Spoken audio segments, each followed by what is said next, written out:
ಏನ್ ಪ್ರಾಬ್ಲಮ್ ಆದ್ರೂ ಕೂಡ ಅವ್ರು ಪಂಚಾಯಿತಿ ಮಾಡ್ತಾರೆ. ಆದ್ರೆ ಅವರೇ ಕಾಯ್ತಿರುವಂತ ಪಂಚಾಯಿತಿ ಎಲೆಕ್ಷನ್ನೇ ಆಗದೆ ಹೋದ್ರೆ ಯಾರ ಹತ್ರ ಹೋಗಿ ಪಂಚಾಯಿತಿ ಮಾಡಿಸಿ ಅಂತ ಕೇಳೋದು. ಇಂತಹ ಪಂಚಾಯಿತಿ ವೀರರು ನಮ್ಮ ಗುಸುಗುಸು ಗೋವಿಂದಣ್ಣನ ಕಣ್ಣಿಗೆ ಬಿದ್ದಿದ್ದೇ ತಡ ಶುರುವಾಯ್ತು ನೋಡಿ ಪಂಚಾಯಿತಿಯ ಪಂಚಾಯಿತಿ.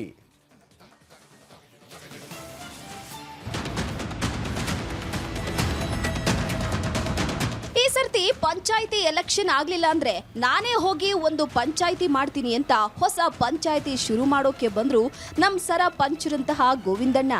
ಏನ್ ಗೋವಿಂದಣ್ಣ ನಿಮ್ದು ಹೊಸ ಪಂಚಾಯಿತಿ? ಮೊನ್ನೆ ಬಾಲಣ್ಣನಂದು ವಾಸಣ್ಣನಂದು ಪಂಚಾಯಿತಿ ಮಾಡೋಕ್ ಹೋಗಿದ್ರೆ ಈಗ ಯಾವ್ದೋ ಹೊಸ ಪಂಚಾಯಿತಿ ಕತೆ ಹೇಳ್ತಿದ್ದೀರಿ. ಏನ್ ನಿಮ್ ಪಂಚಾಯಿತಿ ಅಂದಾಗ ಶುರು ಮಾಡಿದ್ರು ನೋಡಿ ಅವರ ಹಳ್ಳಿ ಕಟ್ಟೆ ಪಂಚಾಯಿತಿ.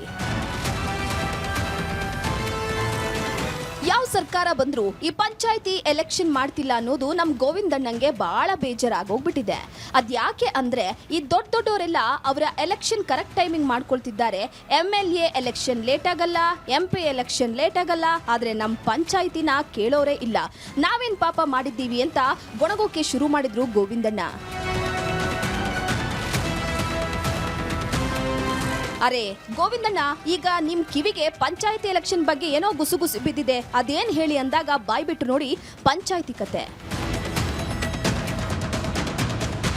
ವಿಷಯ ಏನಪ್ಪಾ ಅಂದ್ರೆ ಕಳೆದ 5 ವರ್ಷದಿಂದ ಮುಂದೂಡಿಕೆ ಆಗುತ್ತಲೇ ಬರ್ತಿರೋ ಜಿಲ್ಲಾ ಪಂಚಾಯಿತಿ, ತಾಲೂಕ್ ಪಂಚಾಯಿತಿ, ಗ್ರಾಮ ಪಂಚಾಯಿತಿ ಎಲೆಕ್ಷನ್ ಮಾಡಿದ್ರೆ ಹೆಂಗೆ ಗೆಲ್ತೀವ ಅಂತ ಒಂದು ಸರ್ವೆ ಮಾಡಿಸ್ತಾ ಇದೆಯಂತೆ ಕ್ವೀನ್ಸ್ ರೋಡಿನ ಕಚೇರಿಯ ಪಾರ್ಟಿ.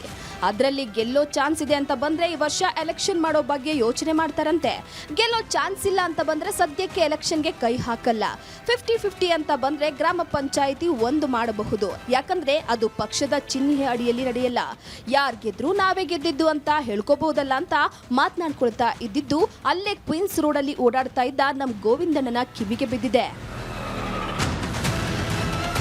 ಇದಕ್ಕೆ ಸರಿಯಾಗಿ ಈಗ ಗ್ರಾಮೀಣಾಭಿವೃದ್ಧಿ ಸಚಿವ ಈಶ್ವರ್ ಖಂಡ್ರೆ ಅವರು ಇದೇ ತಿಂಗಳು ವಾರ್ಡ್ ಪುನರ್ ವಿಂಗಡಣೆ ಮಾಡ್ತೀವಿ, ಮುಂದಿನ ತಿಂಗಳು ಮೀಸಲಾತಿ ಕೊಡ್ತೀವಿ, ಆಮೇಲೆ ಎಲೆಕ್ಷನ್ ಆಗುತ್ತೆ ಅಂತ ಬೇರೆ ಹೇಳ್ತಿರೋದು ಮತ್ತೆ ಕಾರ್ಯಕರ್ತರ ಮೂಗಿಗೆ ಘಮ ತುಪ್ಪ ಸವರಿದ ಹಾಗೆ ಕಾಣಿಸಿದ್ದನ್ನ ಅದೇ ಮೂಲಗಳು ನಮ್ಮ ಒಳನೋಟಕ್ಕೆ ತಿಳಿಸಿವೆ.